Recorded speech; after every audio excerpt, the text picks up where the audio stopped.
Kwanza ninashukuru sana na nianze kwa kumshukuru Mheshimiwa Rais Dr. Samia Suluhu Hassan kwa imani kubwa aliyonayo. Nakumbuka kwa muda mrefu alinikabidhi jukumu la katibu mkuu katika Wizara ya Mambo ya Nje na Ushirikiano wa Afrika Mashariki inayoshughulikia masuala ya Mashariki, na kwa imani yake kubwa yeye ndio aliwasilisha jina langu kwa Mheshimiwa Rais wengine ili niweze kuteuliwa kuwa katibu mkuu wa Afrika Mashariki. Ni imani kubwa sana kwanza kwa Mheshimiwa Rais wangu, lakini kwa Mheshimiwa Rais wa kukubali. Utakumbuka mkutano 25 wa Baraza la Wakuu wa Nchi Wanachama wa Afrika Mashariki ulitoa maelekezo muhimu ya kutekelezwa kabla ya mwezi Juni. Hicho ndio kipaumbele cha kwanza, ni kwenda kutekeleza kusimamia utekelezaji wa maamuzi ya wakuu wa nchi wanachama ambao walipewa muda maalum wa mpaka mwezi Juni.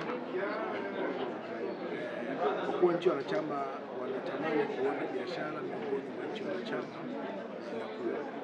Kwa hiyo nitakana wenzangu tuweke kipaumbele cha kuboresha au kuwezesha enabling factors za biashara kukua. Hii ina maana masuala ya miundombinu yataingia huko ndani, lakini miundombinu pekee haitoshi, lazima iendane na mabadiliko ya tabia nchi, kwa sababu utajenga barabara lakini bila kuzingatia mabadiliko ya tabia nchi, madhara yake utakuta barabara zinaanguka kesho na tunarudi kule.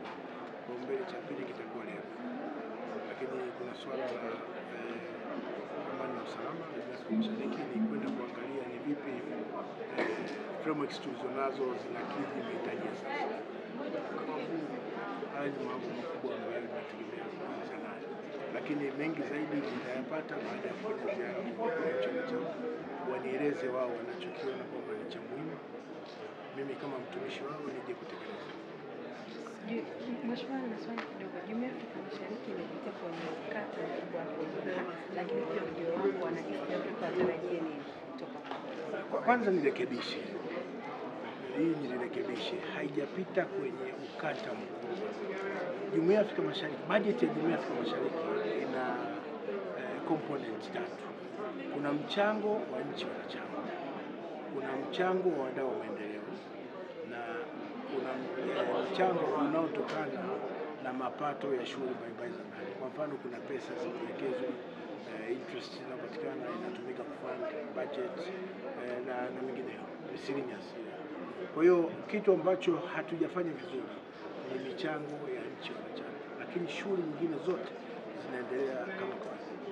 Sema changamoto mchango wa nchi wanachama mara nyingi unakuwa unagusa maslahi ya watumishi, na ndio maana maslahi ya kisheria wanaita statutory payment to staff, ndio maana mara nyingi kunakuwa na maneno.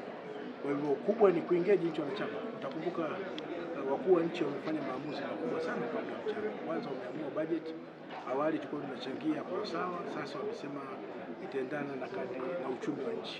Nchi ni uchumi mkubwa, ichange zaidi kwa sababu lake inanufaika zaidi. Imeenda kwenye 50%, tutachanga sawa. 50% ya budget itafanyika baada ya kufanya tuseme tathmini au computation kwa kutumia nominal GDP kwa takwimu zilizoko katika Benki ya Dunia kwa miaka mitano, na ndio kilichofanyika katika bajeti ambayo itafanyika kwa mwaka. Lakini zile nchi zenye madeni zimepewa miaka miwili kwa zimelipa.